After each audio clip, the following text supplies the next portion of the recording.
Namo tassa bhagavato arahato sama sambuddhassa. Namo tassa bhagavato arahato sama sambuddhassa. Namo tassa bhagavato arahato sama sambuddhassa. Life is short and fleeting. That's the first chapter of tonight. So it's page 206.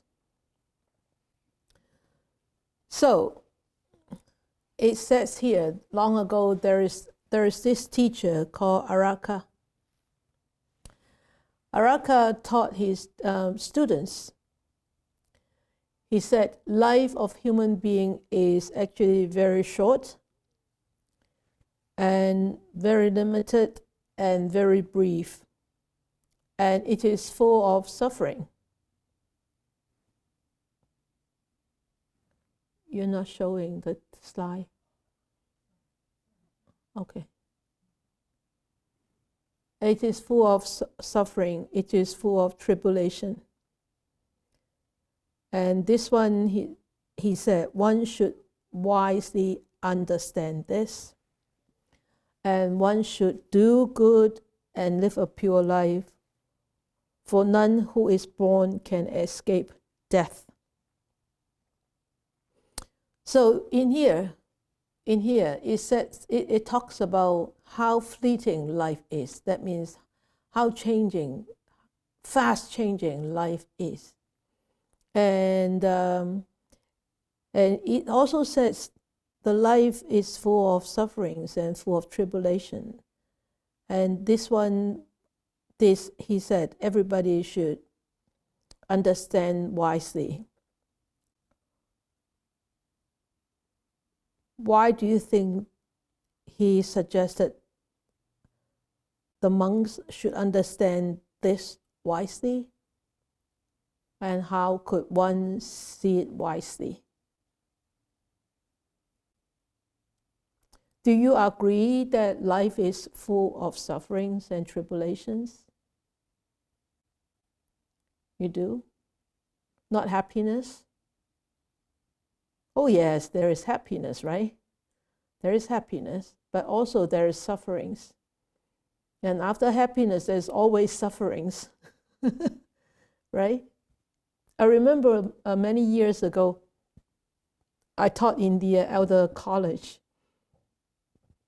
in Chilliwack, right? And I talk about life is full of sufferings.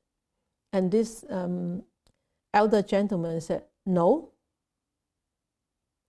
my life is not full of suffering. My life doesn't have sufferings. I said, oh, really? I said, have you lost anybody who is very dear to you? Yes, of course. I said, at that time, how do you feel? I feel bad. I feel sad. I grieved. I said, that is suffering.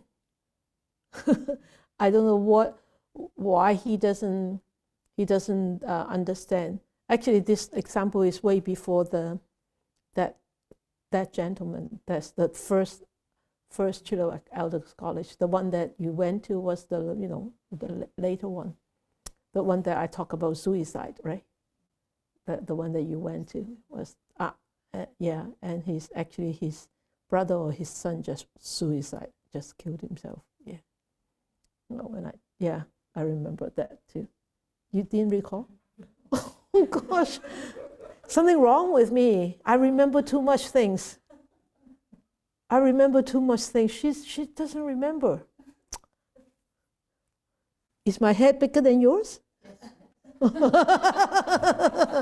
No, the capacity probably have a little bit more than yours. Anyway, so life is full of sufferings and full of tribulation, and this one should wisely understand. Why do you need to be wisely understand? If we don't understand this wisely, we'll be trapped in the sufferings. We'll be trapped in the tribulations. and that is very difficult to come out, right? I just read the news before I came over about the that shootings happened in Colorado. This young man, he's only 21, and he's actually a very shy man, but from the history that his brother actually told, that he was being bullied when he was young, and so I think he probably have some mental problem and not being dealt with. And so one day he decided to take up a gun and go and shoot people in the supermarket. So he killed 10 people. Of course, there is a comic connection there. Otherwise, it won't happen. But you can see, if one doesn't understand the sufferings and tribulation wisely, one would be trapped into one's own mind and by one's own mind. So it's actually a very fine line, whether you are out of sufferings or you are in sufferings. It really depends on how wise you are dealing with these kind of life experiences. Okay, so he gave, is actually a very wonderful, I think it's a very wonderful passage in here. And so none who is born can escape death. So nobody can escape this. Everybody, this is a sure stage of life that every one of us will actually face, is that stop that at the end of this life is called death. So none of us can escape this. So he gave actually a few similes. I think he gave 7 examples or metaphors, and it's actually very, very, I think it's very pretty and actually very appropriate metaphors. And he said, this is like, excuse me, dewdrops on the tip of a blade of grass will quickly vanish at sunrise and will not last long. So that's how fleeting life is, like a dewdrop. Every morning when I walk from the other side to the Dhamma hall, when it rains or when it snows and then the snow melts and all the grass and all the trees have these dewdrops there, and they look very pretty. But once the sun starts to come up, they completely disappear. So you can see how fleeting that is. And when we look at this, do we recall this teaching?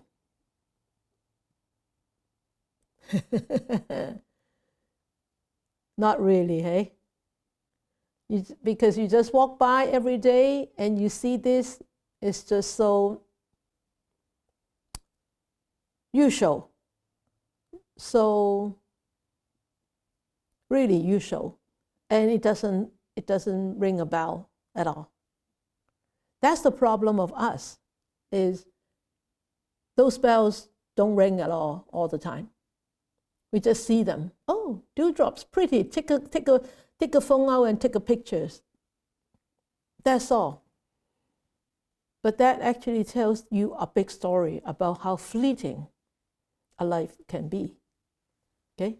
So, and then the next one is a bubble which forms when thick rain drops. So when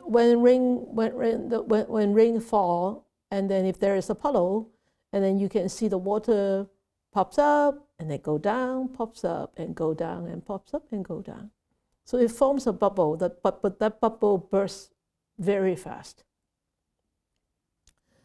You still remember the story about that little girl, the princess?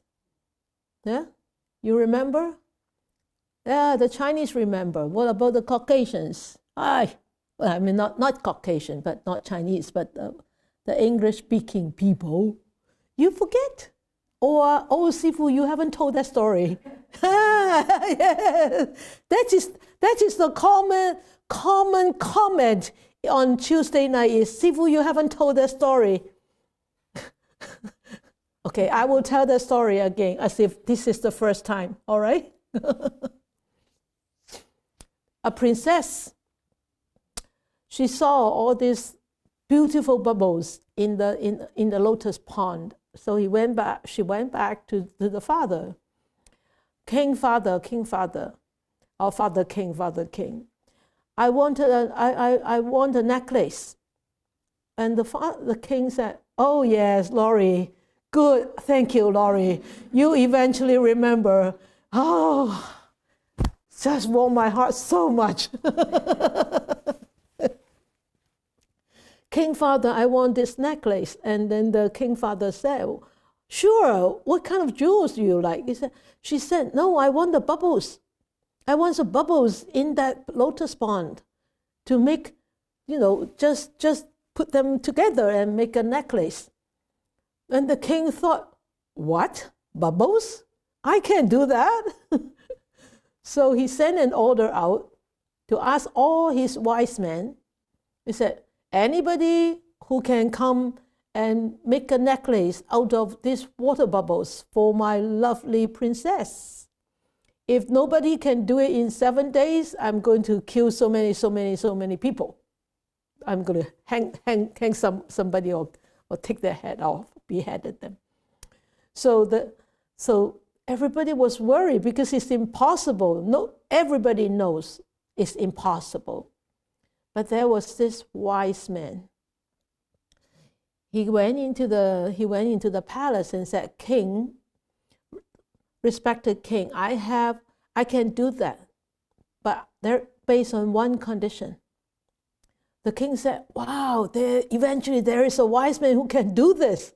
Of course, any condition I will try to fulfill. So this wise man said, I need the princess to go with me to the pond, and she picks out those bubbles herself. Then I'll make a necklace for her. Isn't that wise? That's a wise man. And the king said, of course, sure, you should go with the princess because it's her necklace, right? So the wise man went with the princess to the lotus pond, and it was raining, and there's so many bubbles. So the wise man said to the princess, dear princess, please pick out those bubbles, any bubble that you like, and I will make a necklace for you. So the princess stretched her hand into the pond and picked out a bubble, bursted, pick another one, bursted, pick another one, bursted. So eventually she realized that it's impossible to make a necklace with bubbles. So that is why Araka said, one should wisely understand. Okay? So if that wise man doesn't understand the fact, and if he's not that wise, he wouldn't be able to, to save those people who will be beheaded by the king. And then a line drawn on water with a stick, right? Would that line show in the water? No, it won't show. Oh, even though if you draw a line on the sand, and when water comes in, it will still rush off that line, right? So, and then the fourth one, he said, it's like a flowing mountain stream. Would a flowing mountain stream ever stops? It won't stop. It will keep running, even though it may slow down at some spots, or you think it stops, but it never stops. It never stops. Okay, water, you think that it stops there, even in a pond, a stagnant pond. You think that the water doesn't move? No, in a stagnant pond, the water still moves. But it's just that the movement would be very subtle, that you might not notice, right? The movement that you can see is only on the surface. What about the undercurrents, right? So a flowing mountain stream, and then a lump of spittle, a lump of spittle at the tip of this tongue, and he's just spit out like that, so fast.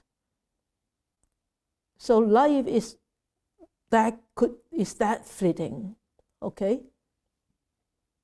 Or a piece of meat being heated and burned all day. You all know about this. When you barbecue and you forget that piece of meat there, and it becomes charcoal, or eventually completely become ash, okay, even. Or every step taken by a cow, which is to be slaughtered.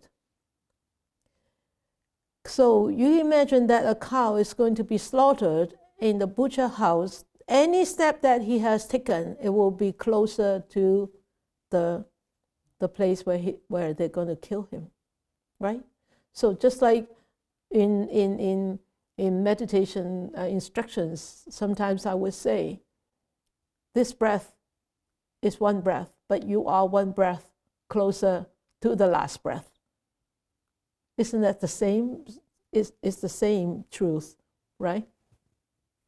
So it's that human life is actually very short, very limited, and very brief.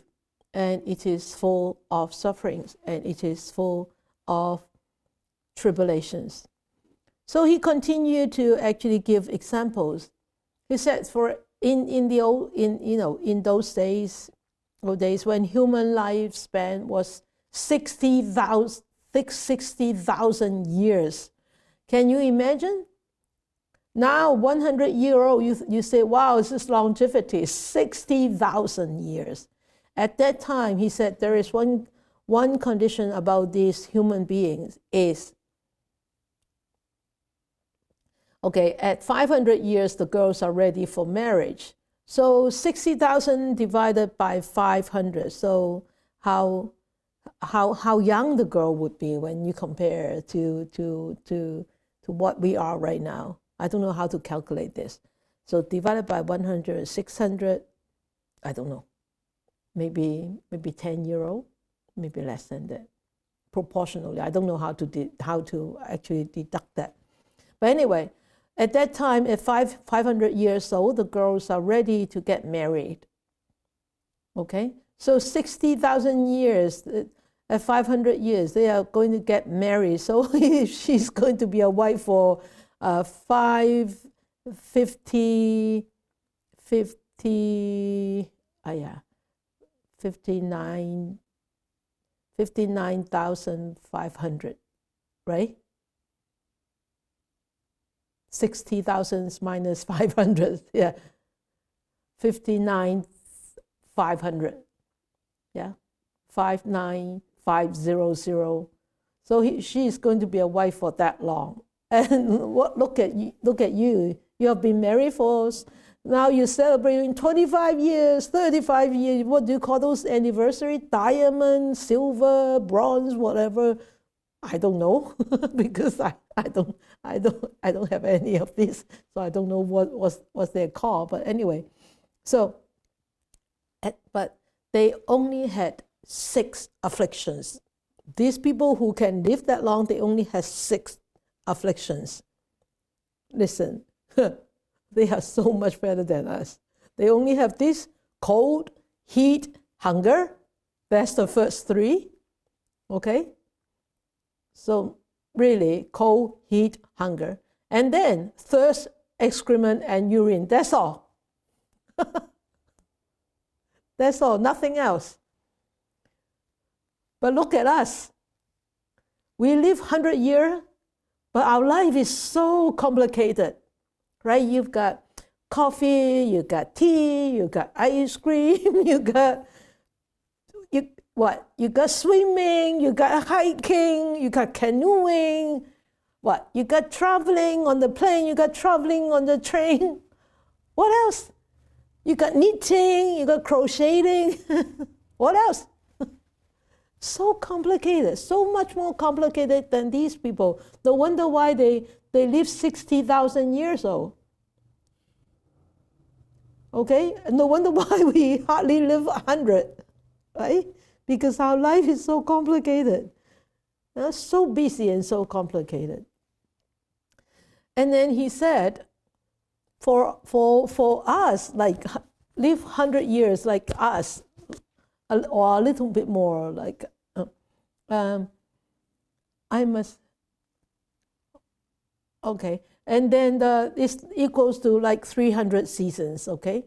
So remember, in India, they only have three seasons in a year, okay? So 300 seasons. So they only have 100 winters, 100 summers, and 100 rain seasons, okay? And then with 300 seasons, they only have 1,200 months.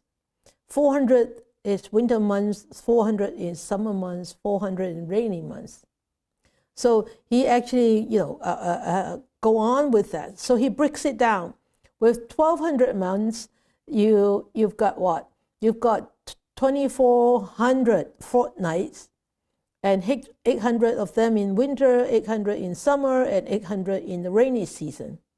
Then he breaks down the fortnights into days, 36,000 days. So 12,000 days of winter and summer and rainy seasons. So imagine, not imagine, think, if we live 100-year old, it's really just a few days, 36,000 days, that's all. You think about that, it's really not much. It's not many days, isn't it? Right? And out of these 36,000 days, is if we eat 2 meals a day, so it's only 72,000 meals a day. So it's really 24 meals in each, in each season, 24,000 meals in each season. So this is actually not very, very, very much when you consider this. But it's only 100 years. No wonder why. When we think of, when my dad said, I want to live 100 years, I think, wow, that's very long. But when I read this sutta, I said, no, that's really not long at all. Right? It's only like, how many meals? 72,000 meals, not much, not many meals. And not many months, and not many days. Right? So it's really a short life. And he said this 24,000 meals is actually include the taking of mother's milk and the times that without food. So it includes that when you were a baby, or when you become very old and cannot eat at all. Okay? And so, or when people fast, so that's what he said, when people fast. So this is what he taught. He said, when when he reckoned this is the life of a centenarian, like people who lives 100 years. This is the limit of a lifespan. The number of seasons, the years, the months, the fortnights, days and nights of the meals and the foodless time, actually are very short indeed. But we always have an illusion that our life is going to be very long. Illusion and delusion, and that is really ignorant. So he said, what would a compassionate teacher do? He said, a compassion, that is on in the last paragraph in this subchapter in 207. He said, well, a compassionate teacher would seek the welfare of his disciples. Out of compassion, he will do this, seeks the welfare of his disciple, that I have done for you. So, what do you think? How would a teacher seek welfare for the disciple? What do you think? Can you unmute them, please? Okay. you unmute yourself and you can speak. How can a compassionate, yeah. They practice.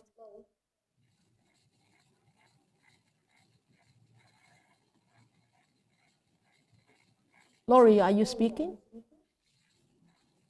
I didn't say anything, but Can't hear you. You can't hear me? Can you hear her on Facebook? Yeah. Yeah. You can. I heard Nora say something. Oh, Yeah. that's good. There you go, Laurie. They practice. That's what the Practice. practice. Yeah. The Okay, compassion good. wants them to practice. Yes, yeah. Laurie, you want to say something? That's good, Laura. I was just going to say, continue teaching would be in the welfare of their disciples and their students. Yeah, continue to encourage the students to practice, continue to teach so that the students can hear, can practice. And what else? Anybody else? I read that as for the welfare of his disciples, he broke down the time in our life to make us understand clearly how fleeting it is. Okay, good. Anybody else?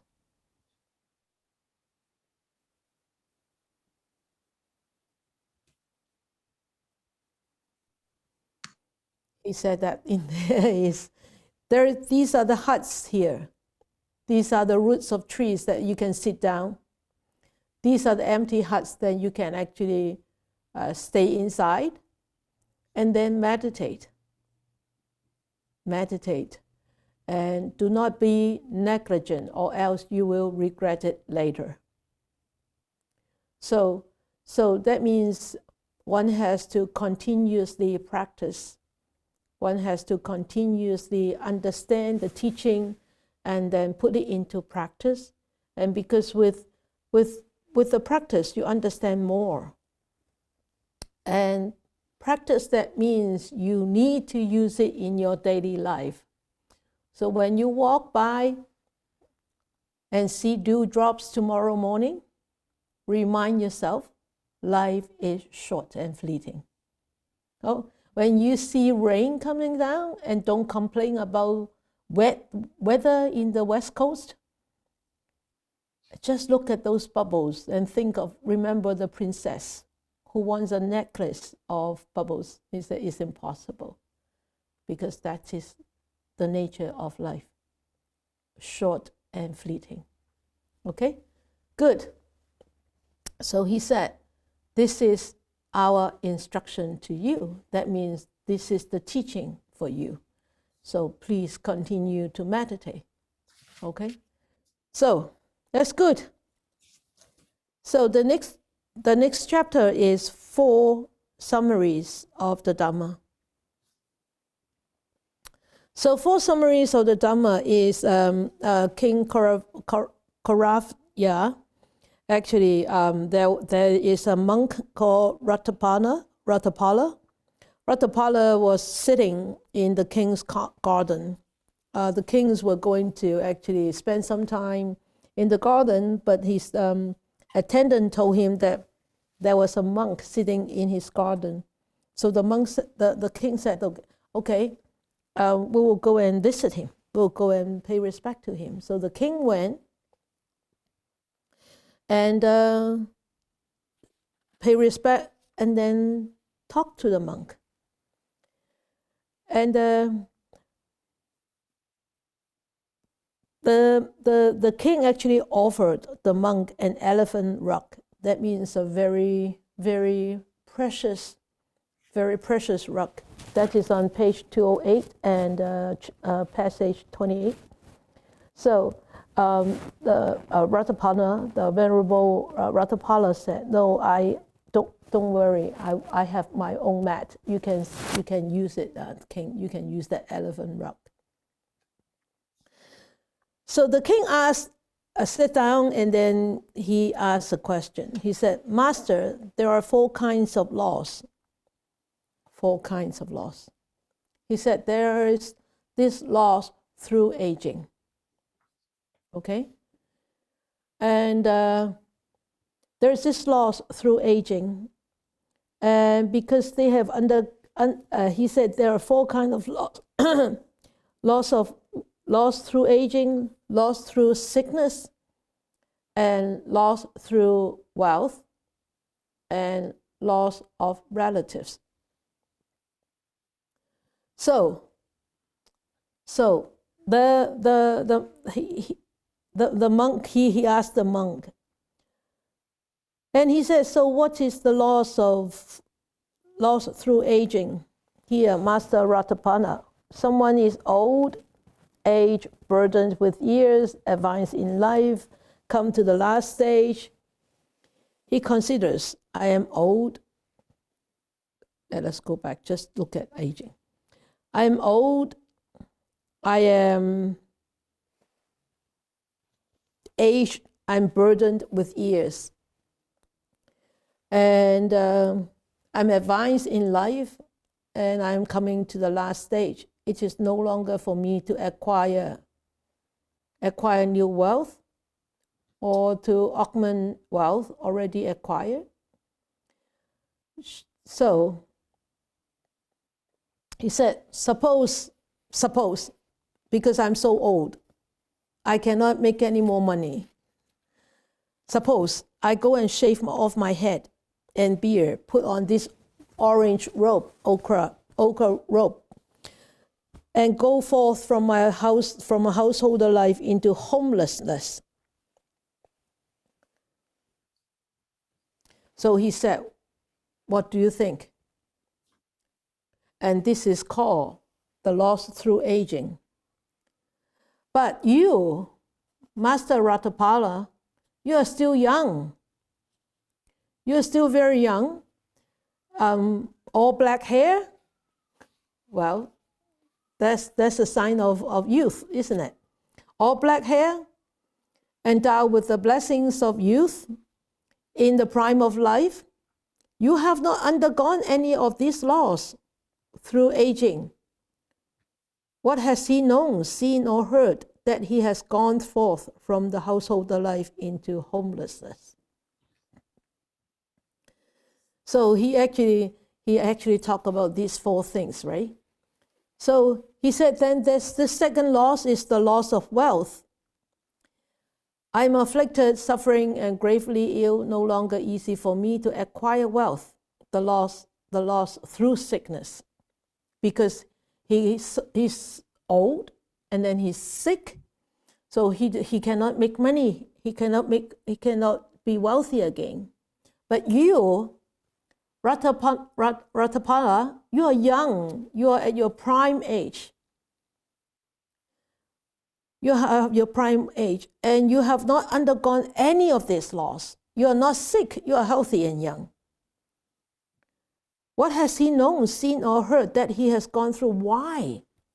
Why would you gone through? Why would you go? Why would you taken homelessness from householder life, go into homelessness? Why? And then he asked the third question, is loss of wealth. I was formerly very wealthy. I was very affluent. I was very rich. That is 32, passage 32. And gradually my wealth has dwindled away. And this is no longer easy for me to acquire new wealth. So, for me, if I shave off my hair, if I shave off my beard, I put on an orange robe, I go into homelessness.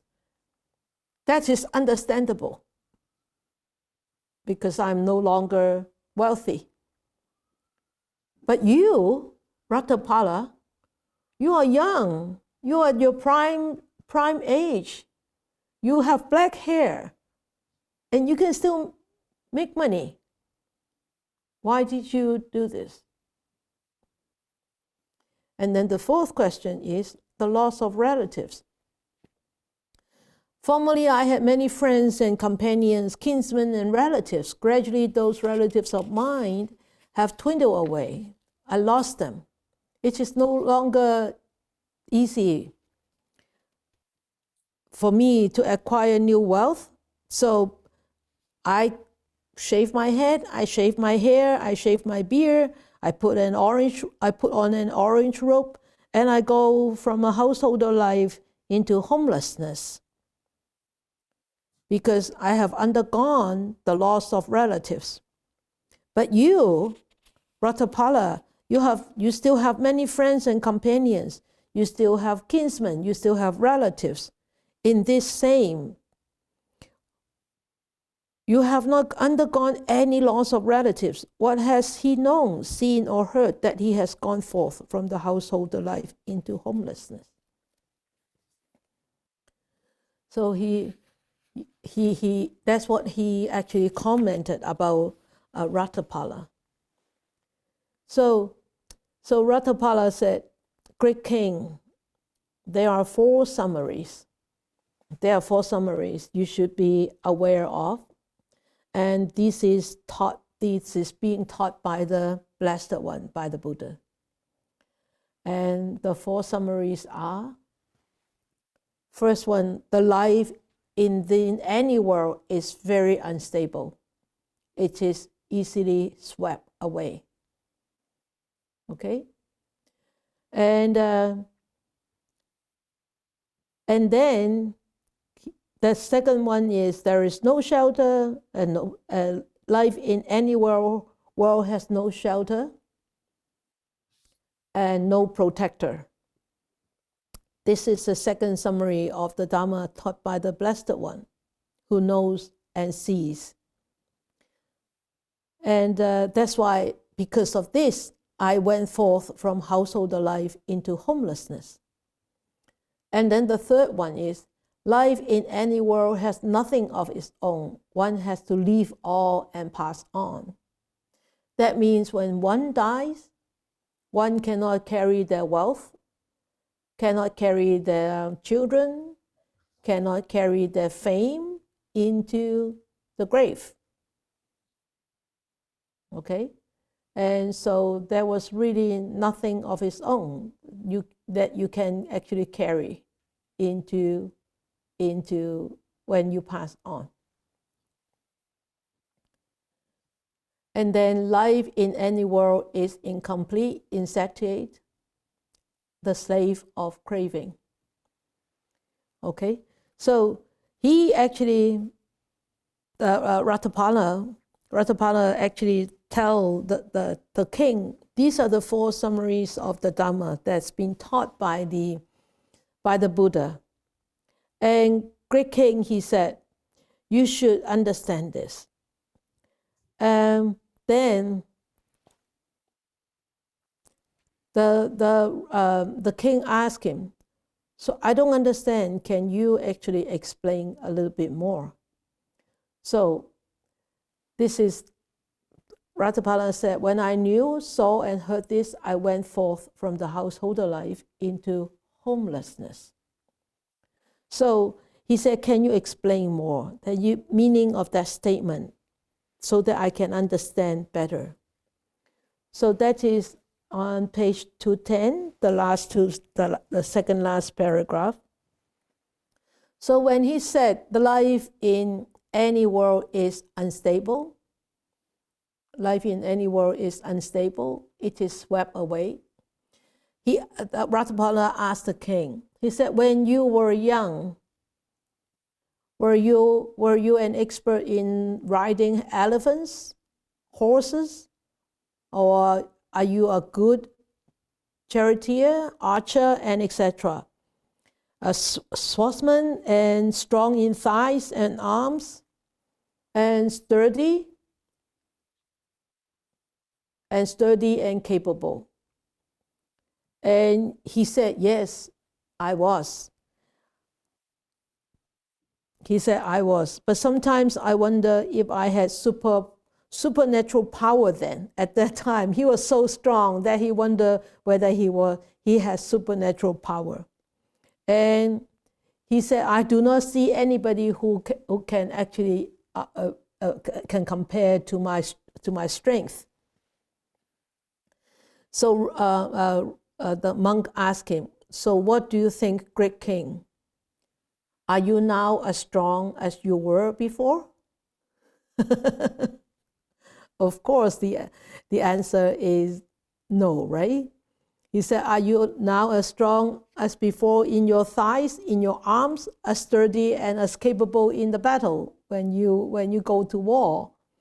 And the king said, no. Now I am old. I'm getting old. I am burdened with years. I'm advanced in life. I'm come to the last stage. My years have turned 80. So the king was 80-year-old when he actually met Ratapana at that time. And sometimes I mean to put my foot here, but I will put my foot there. So that's what we do all the time right now, right? Even at 60 or 65. I meant to take this and I forgot and I took that. I meant not to take this and I took this and I forgot to take the other ones, right? So you always have to try to find ways to make sure that you remember to take things. So now if I need to take things tomorrow to Poland, I make sure I put it next to my keys. But sometimes I take my keys and I look at those things and I forget. So it's the same as the king, right? So then he said, great king, it was on account of this that the Blessed One who knows and sees, the Arahant, the perfectly enlightened one, that means the Buddha, he said, life in any world is unstable. It is swept away. So when I see that, when I knew that, when I heard that, I went forth from the householder life into homelessness. So this is the first the first summary of Dhamma that actually Ratapana told the king. And then the second one is the life in any world has no shelter and no protector. So that is passage 39. So he said, wow, wonderful. It's so nice that you can actually, explain so clearly to me. Now I understand life in any world is unstable. So he said, Master Ratapana, there exists on this court elephant troops and cavalry and chariot troops and infantry, which will serve to subdue any threats to us. Now, Ratapana, why would you say life in any world has no shelter and no protector? Because there are troops here to protect us. And why would you say that there is no protector? And so Ratapala asked the king, do you have any chronic ailment?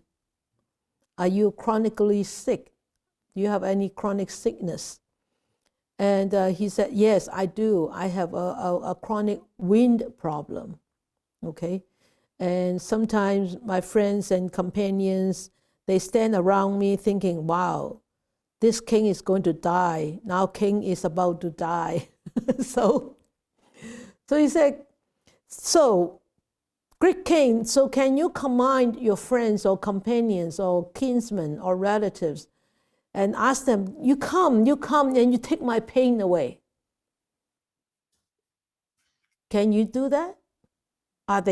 Is it possible that they will be able to take your pain away?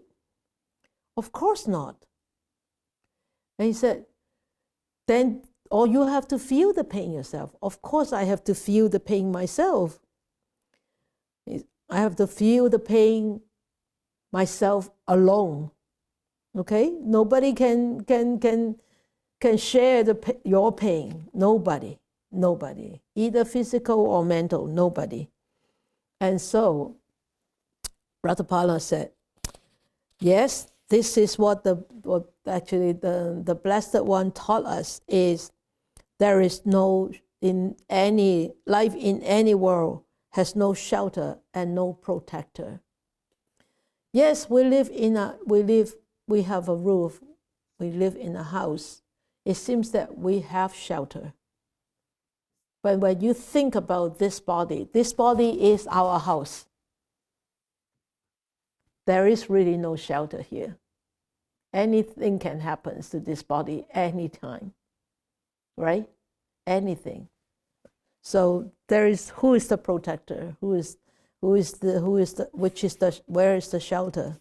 Really, we need to be contemplating on that. Okay.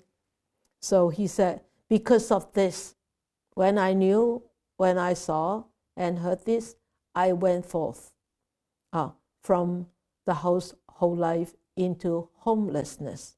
Okay. So the third Dhamma, the third summary, he said, life in any world has nothing of its own. So he said, I don't understand this. Really? But in here, in this court, there is abundant gold, coins, and bullion stored away in vaults and lofts. We can easily spend them. So we have a lot of money here. We have a lot of gold and bullions. So, but Ratapana is very wise. He said, now you enjoy yourself with the 5 courts of sensual pleasures. Yeah. But can you be certain that in the life to come, you will likewise enjoy yourself, provided and endowed with these same 5 courts of sensual pleasures? That means when you die, are these going to stay with you? And until next life, when you reborn again, then you will enjoy this same 5 courts of sensual pleasures as the one that you had in your previous life. It's impossible, right? And then he said, of course, no. Then he asked, or will somebody take over? Or if somebody is going to take over this property while you have to pass on according to your actions? Okay, so this last sentence is, you will have to pass on according to your actions. So that actually tells you when one's die,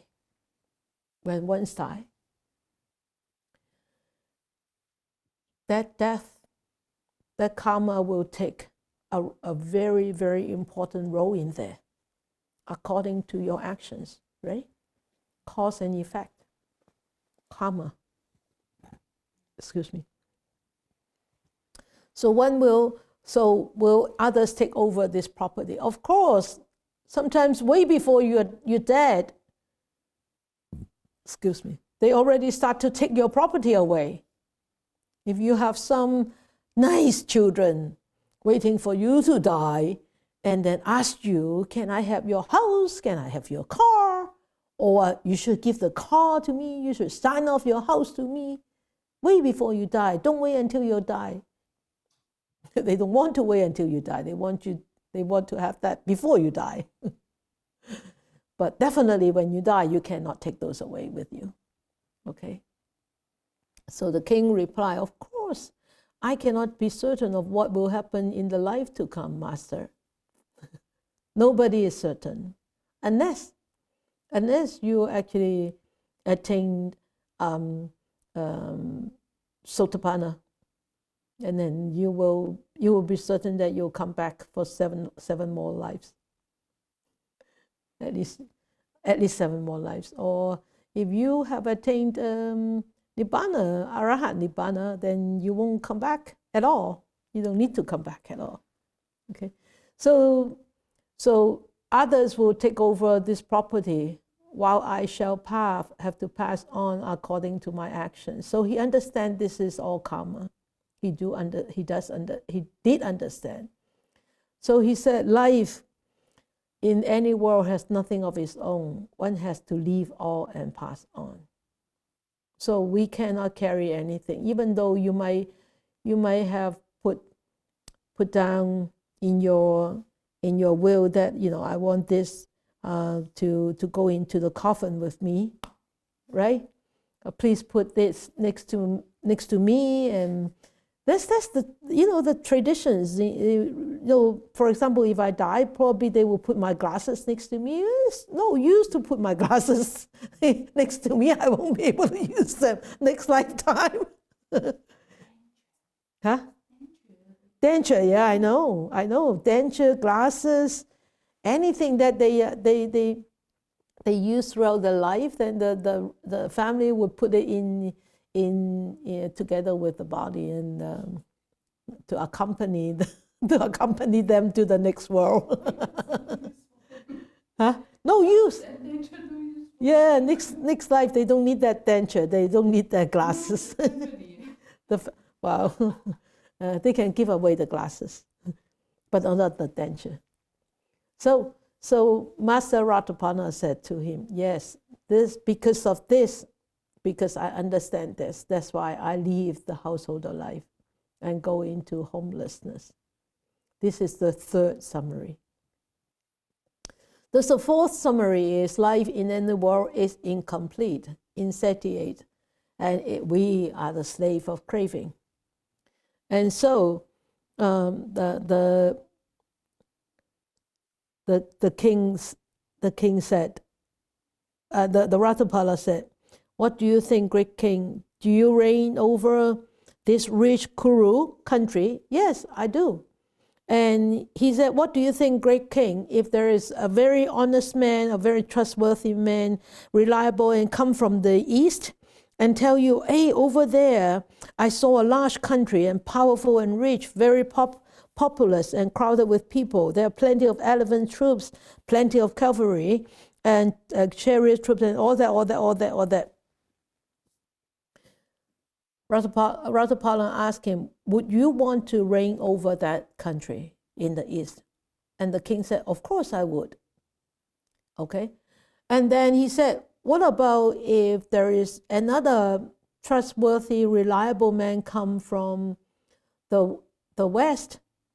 Would you want to the west, the north, and the south? Would you want to actually do the same thing? You want to go and conquer all these countries and reign over it? And of course, you would expect the answer from the king, yes, of course I would, right? And the Ratapala said, you see, great king, that is the problem. That is the problem. He said, because of this, I see this craving. We become the slave of craving. And we always want more. You have reigned over one country, Kuru, and now there is this trustworthy and reliable man coming from the east. You said, I would love to reign over that one. And then you would love to reign over the west, the south, and the north countries. That you become the slave of craving. And we are controlled by craving. So, and he said, this is what the Buddha, the Blessed One, said. Okay? And he said, that's why I leave the householder life. Not because of my black hair, not because I'm in my prime life, but because of these four facts, of these four dhammas that I have seen, that was taught by the wise, by the Blessed One. And I saw this. That's why I left the householder life into homelessness. So, he said, any world is incomplete, insatiate. We become the slave of craving. And it is indeed so, the king also said. So, in here, in this chapter, really tells us, as a householder, it's actually very, very difficult as a householder to live in a householder life and to lead a pure and simple and very strong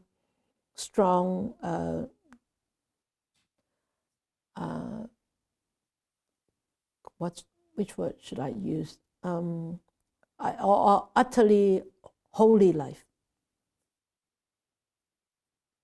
It's very difficult because of all the mundane responsibilities and all the mundane obligations. It's actually not easy at all. So when people wanted to go into homeless life, like renunciation, one really has to have this very strong determination to really let go of that householder life, or even the lifestyle of the householder life. Otherwise, it's really meaningless. Even though your image, your appearance is monastic, but if you are not leading that kind of life, like, practicing these 4 summaries, these 4 dhammas, is really may as well stay as a householder, right? So it's really not easy for a householder to maintain a continuous dedicated, utterly holy life when they have so much mundane obligations and responsibilities. But it's always possible next life. or many next lives, okay? It's always possible, okay? So we will do a little, very, very quick reflections. I just wanted you to actually think a little bit about. Have you ever experienced one of the similes about the fleeting nature of life? Or have you ever been awakened by any of these similes? Or inspired by any of these similes that, how many similes did we talk about by Araka? 7, good. Yeah. So have you ever experienced one of these similes? Of course, we always have experienced at least 1 or 2 of these similes. But have you ever been inspired and awakened by any of these?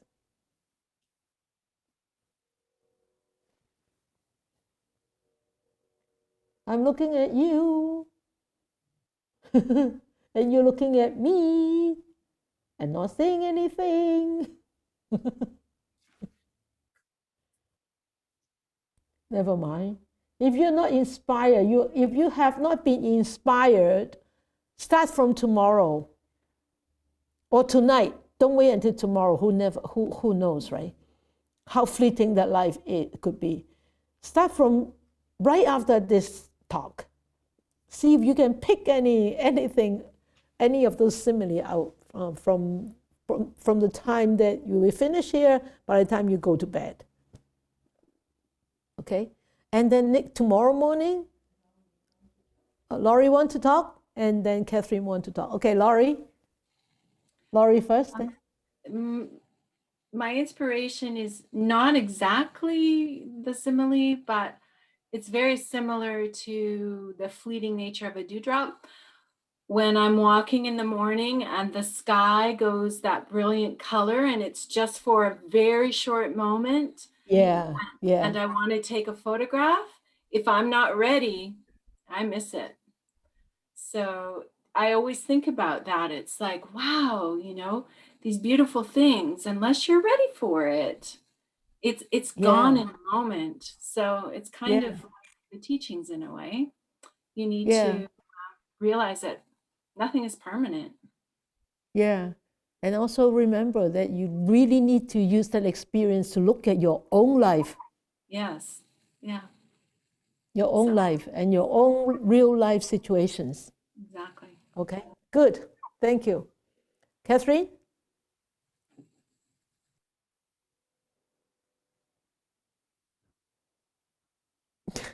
She can't find her mic. Yeah, There you I go. got it. Yes. Yeah. Oh, I think I'm inspired by the every step taken by the cow who's going to be Yeah. slider, because Yeah. what happened is right now in California, as you heard, right? The Before anti-Asian. we deal Yeah. with the pandemic, then it came the anti-Asian thing. Yeah. So Yeah, even right. if I take a walk in some remote area or something, I cannot walk by myself. And then I was told not to walk by myself No, because I I'm see. Asian and also elderly. And then that's the thing. So life is I see. really, it's just a blink of second. Yeah, That's how it yeah. works. Yeah, you guys have to be very careful. Okay. Yeah. Remember to protect yourselves. Yeah. Good. Good.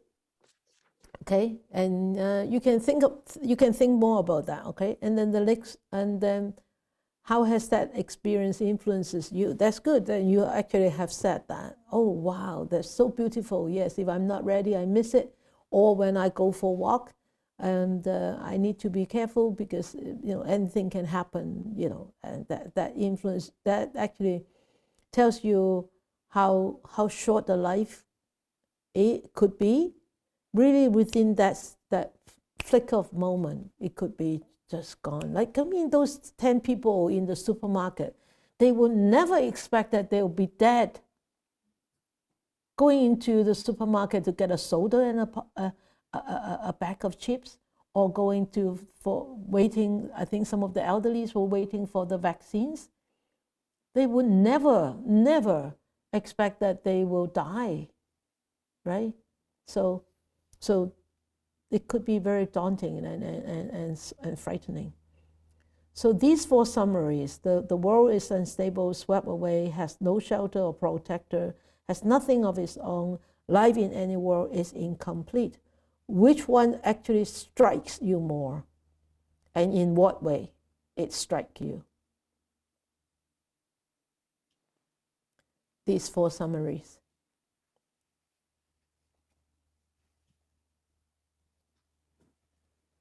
Which one do you think it strikes you more?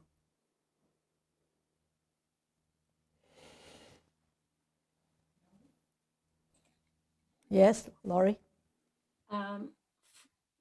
Just off the top of my head, the world is unstable and can be swept unstable. away. Yeah. Yeah.